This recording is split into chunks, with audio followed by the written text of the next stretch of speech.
It's 8 a.m. and Jason Goulet is taking clients ice fishing. Goulet is not happy Ottawa is scrapping a border entry program that made it easy for people like him to travel into and through Canada. Go to school, grocery shopping, doctor's appointments, go see your accountant. We have a family of 10. There's almost somebody traveling every day. Northwest Angle is the only part of the U.S. outside of Alaska north of the 49th parallel. 3 sides surrounded by Canada with no road connecting it to the rest of Minnesota. So if you want to drive here, the only way is through Manitoba. Right now, Goulet and about 100 or so year-round residents are part of Canada's Remote Area Border Crossing Program.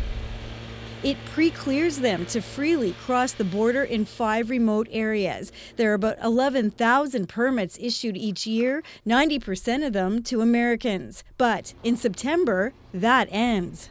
People will have to stop at the nearest Canadian border station or use a telephone reporting site like this one. If I catch 4 or 5 of these today. Some tourists get pre-cleared, but others have to wait in line to use designated phones to call Canada Customs. We were there for over 2 hours that time.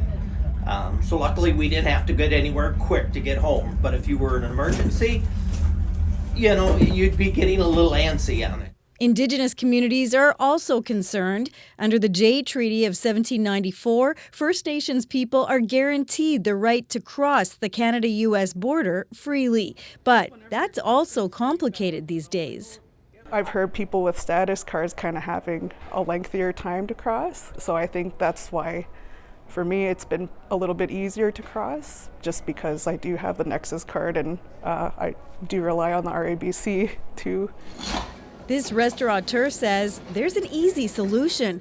Do what the Americans do. It's 2026, right? We've been working with apps. We all have smartphones. They're super easy. So I think an app system is where we need to go. Ottawa says this is all part of a $1.3 billion security upgrade, in part because of pressure from U.S. President Donald Trump. But folks here don't think swapping pre-clearance for a phone call will bolster the border. Karen Pauls, CBC News, Northwest Angle, Minnesota.